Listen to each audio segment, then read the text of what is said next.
Hello കൂട്ടുകാരെ, ഇന്ന് ഞാൻ വന്നിരിക്കുന്നത് നമ്മുടെ ചോക്ലേറ്റ് പുഡിംഗ് കേക്കിൻ്റെ റെസിപ്പിയാണ്. നല്ല അടിപൊളി ടേസ്റ്റാണ്, പറഞ്ഞറിയിക്കാൻ പറ്റാത്ത നല്ല അടിപൊളി ടേസ്റ്റാണ്. അപ്പോൾ നിങ്ങൾ തീർച്ചയായിട്ടും മറക്കാതെ ഇതൊന്ന് ട്രൈ ചെയ്ത് നോക്കണം. അതിനുവേണ്ടി നനവില്ലാത്തൊരു ബൗൾ എടുത്ത ശേഷം ഒരു അരിപ്പ വെച്ചിട്ട് അതിൻ്റെ മുകളിലേക്ക് നമുക്ക് 250 ml കപ്പിൽ 1 കപ്പ് മൈദ ഇട്ട് കൊടുക്കാം. പിന്നെ അതിലേക്ക് 1 teaspoon baking powder, 1/2 teaspoon baking soda, 1/4 teaspoon ഉപ്പ്, പിന്നെ അതിലേക്ക് 1 ടീസ്പൂൺ കോഫി പൗഡർ, അത് ഓപ്ഷണലാണ്, നിങ്ങൾക്ക് വേണമെന്നുണ്ടെങ്കിൽ മാത്രം ചേർത്ത് കൊടുക്കാം. പിന്നെ 2 ടേബിൾ സ്പൂൺ കൊക്കോ പൗഡർ.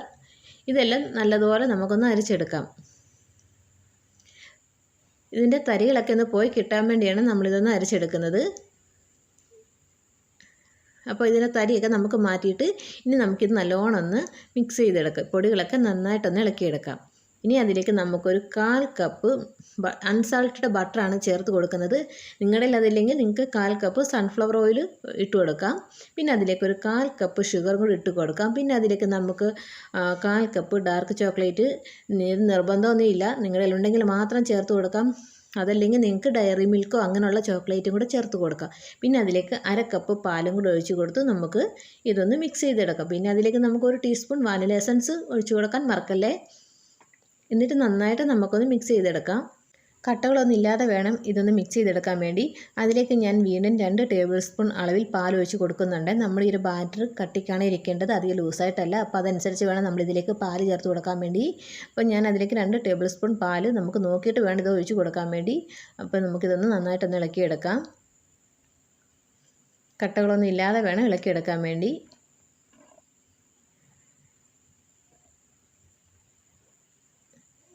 അപ്പോൾ ഇതുപോലെ ഞാനൊന്ന് മിക്സ് ചെയ്തെടുത്തിട്ടുണ്ട്. നിങ്ങൾക്ക് കാണുമ്പോൾ തന്നെ അറിയാമല്ലോ, ഈ ഒരു ലൂസിൽ വേണം നമുക്ക് ബാറ്റർ തയ്യാറാക്കിയെടുക്കാൻ വേണ്ടി. ഒത്തിരി ലൂസല്ല, ഈ ഒരു കട്ടിക്ക് തന്നെ വേണം. ഇനി നമുക്ക് ഏത് പാത്രത്തിലാണ് നമ്മൾ ബേക്ക് ചെയ്യുന്നത് ആ ഒരു പാത്രത്തിലേക്ക് നമുക്ക് ഈ മിക്സ് ഒന്ന് ഇട്ട് കൊടുക്കാം.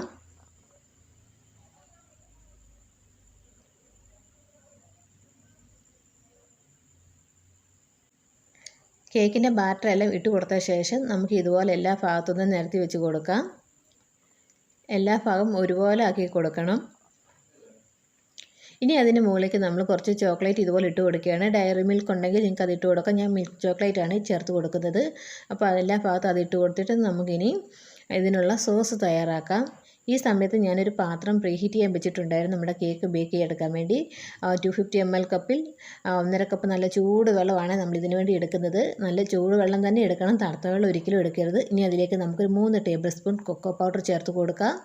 പിന്നെ അതിലേക്ക് നമുക്ക് ചോക്ലേറ്റും കൂടി ചേർത്ത് കൊടുക്കുക. അത് ഓപ്ഷണലാണ്, നിങ്ങളിലുണ്ടെങ്കിൽ മാത്രം ചേർത്ത് കൊടുക്കുക. പിന്നെ അതിലേക്ക് നമുക്ക് 1/2 കപ്പ് അളവിൽ ഷുഗറും കൂടെ ചേർത്ത് കൊടുക്കാം.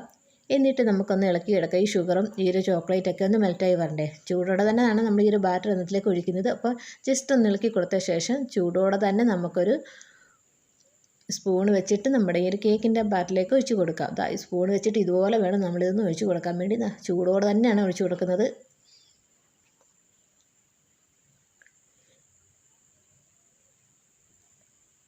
അപ്പോൾ നമ്മുടെ കേക്കിൻ്റെ ബാറ്റർ ഇതാണ്, നമ്മുടെ കേക്കിൻ്റെ സോസ് ഇതാണ്.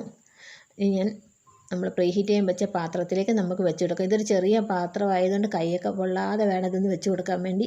അപ്പോൾ ഞാൻ കൈ പൊള്ളാതെ ഇതുപോലെ ഒന്ന് അഡ്ജസ്റ്റൊക്കെ ചെയ്ത് വെച്ചിട്ടുണ്ട്. നിങ്ങൾക്ക് വലിയ പാത്രമാണെങ്കിൽ അത് അങ്ങനെ എടുക്കാം. ഇത് ചെറിയൊരു പാത്രം ഉള്ളായിരുന്നു എൻ്റെ കയ്യിൽ. അപ്പോൾ നമുക്കിനി ഒരു 30 മിനിറ്റ് ഇതുപോലെ അടച്ച് വെച്ചിട്ടൊന്ന് ബേക്ക് ചെയ്തെടുക്കാം. അതിന് മുകളിൽ വെയിറ്റുള്ളൊരു സാധനം കൂടെ വെച്ചിട്ടുണ്ട്. ഒരു 30 മിനിറ്റ് കഴിഞ്ഞ ശേഷം നമുക്ക് തുറന്ന് നോക്കാം. നമ്മുടെ ചോക്ലേറ്റ് എല്ലാം തുളുമ്പി പോയിട്ടുണ്ട്. അപ്പോൾ നമുക്കിത് വെന്തോന്ന് നോക്കാം. ഒരു ടൂത്ത് പിക്കോ ഇതുപോലൊരു പപ്പടം കുത്തിയോ വെച്ചിട്ടൊന്ന് കുത്തി നോക്കിയാൽ മതി. നമ്മുടെ കമ്പിയിലൊന്നും ഒട്ടിപ്പിടിച്ചിട്ടൊന്നുമില്ല. അതിൻ്റെ അർത്ഥം നല്ല കറക്റ്റായിട്ട് വെന്ത് വന്നിട്ടുണ്ട്. അപ്പം നമുക്ക് ഈ ഒരു പാത്രത്തിൽ നിന്ന് മാറ്റാം. നമ്മുടെ ചോക്ലേറ്റ് എല്ലാം തുളുമ്പിപ്പോയി. നല്ല ചൂടോടെ തന്നെ കഴിക്കാൻ പറ്റുന്ന നല്ല അടിപൊളി ചോക്ലേറ്റ് പുഡിംഗ് കേക്കാണ്. നിങ്ങൾക്ക് കാണുമ്പോൾ തന്നെ അറിയാം. അതിലേക്ക് ആവി വറക്കുന്ന കണ്ടില്ലയോ. ഈ സമയത്ത് കഴിക്കാൻ നല്ല അടിപൊളി അടാറ് ടേസ്റ്റാണ്. നിങ്ങൾ തീർച്ചയായിട്ടും ഇതൊന്ന് ട്രൈ ചെയ്ത് നോക്കണം. എല്ലാവർക്കും ഒരുപാട് ഇഷ്ടമാകും. നമ്മളിത് നിർത്താതെ കഴിച്ചുകൊണ്ടേയിരിക്കും. അതുപോലെ അടിപൊളി ടേസ്റ്റാണ്. ഈ ഒരു കേക്കും അതിൻ്റെ സോസും കൂടെ കഴിക്കാമെങ്കിൽ പൊളി ടേസ്റ്റാണ്, പറയാനൊന്നുമില്ല. നമ്മൾ നിർത്താതെ കഴിച്ചുകൊണ്ടേയിരിക്കും. അപ്പോൾ എല്ലാവർക്കും ഇത്, കുഞ്ഞുങ്ങൾക്കാണെങ്കിലും വലിയവർക്കാണെങ്കിലും ഒരുപാട് ഇഷ്ടമാകും. ഇത് ചൂടോടെ കഴിക്കുമ്പോഴാണ് ഒന്നും കൂടെ ഒന്ന് ടേസ്റ്റ്. പിന്നെ തണുപ്പിച്ച് കഴിക്കുന്നവർക്ക് അങ്ങനെയും കഴിക്കാം, എന്നാലും ചൂടോടെ കഴിക്കുന്നതാണ് നല്ലത്. ആ സോസൊക്കെ ചൂടോടെ കഴിക്കുമ്പോൾ ഞാനൊന്നും പറയുന്നില്ല, നിങ്ങൾ തീർച്ചയായിട്ടും ഒന്ന് ട്രൈ ചെയ്ത് നോക്കും. അത്രയ്ക്ക് ഇഷ്ടപ്പെടും എല്ലാവർക്കും. അപ്പം നമുക്ക് ഇതൊരു വേറൊരു പ്ലേറ്റിലേക്ക് ഒന്ന് സെർവ് ചെയ്യാം. കേക്കും അതിൻ്റെ മുകളിലേക്ക് കുറച്ച് ചോക്ലേറ്റ് സോസും കൂടെ ഒക്കെ ഇട്ട് കൊടുക്കാം. അപ്പോൾ ഇത് തനിച്ച് കഴിക്കാൻ നല്ല അടിപൊളി ടേസ്റ്റാണ്. പിന്നെ നമുക്കിതിൻ്റെ മുകളിലേക്ക് കുറച്ച് ഐസ്ക്രീമും കൂടി ഇട്ട് കൊടുക്കാം. അതിൻ്റെ ടേസ്റ്റും കൂടെ നമുക്കൊന്നറിയാൻ വേണ്ടി ഞാൻ 10 രൂപയുടെ ഒരു ഐസ്ക്രീം ബോൾ മേടിച്ചിട്ടുണ്ട്. അതൊന്ന് നമുക്ക് ജസ്റ്റ് ഒന്ന് ട്രൈ ചെയ്ത് നോക്കാം. അപ്പോൾ ഐസ്ക്രീം മേടിക്കണമെന്ന് യാതൊരു നിർബന്ധമില്ല. ഈ ഒരു ചോക്ലേറ്റ് തന്നെ കഴിക്കാനും നല്ല ടേസ്റ്റാണ്. അപ്പോൾ ഇത് രണ്ടും കൂടെ കഴിക്കുമ്പോൾ എങ്ങനെയാണ് ടേസ്റ്റ് എന്ന് നമുക്ക് നോക്കണ്ടായോ. അപ്പോൾ നമ്മൾ അതൊന്നും കൂടെ ട്രൈ ചെയ്ത് നോക്കിയാണ്. ഇത് കാണുമ്പോൾ തന്നെ വായിൽ കപ്പലോടും. അതുപോലെ പൊളി ടേസ്റ്റാണ് മക്കളെ. ഈ വീഡിയോ ഇഷ്ടപ്പെട്ടെങ്കിൽ മറക്കാതെ സബ്സ്ക്രൈബ് ചെയ്യുക, സപ്പോർട്ട് ചെയ്യുക. തൊട്ടടുത്തുള്ള ബെൽ ബട്ടണിൽ ഓൾ എന്ന ഓപ്ഷൻ എനേബിൾ ചെയ്യുക. അപ്പോൾ മാത്രമേ ഞാൻ അപ്ലോഡ് ചെയ്യുന്ന വീഡിയോയുടെ നോട്ടിഫിക്കേഷൻ നിങ്ങൾക്ക് ലഭിക്കുകയുള്ളൂ. അപ്പോൾ വീണ്ടും ഒരു പുതിയ റെസിപ്പിയായിട്ട് വീണ്ടും കാണാം. Thanks for watching bye Unni Kichus curry world.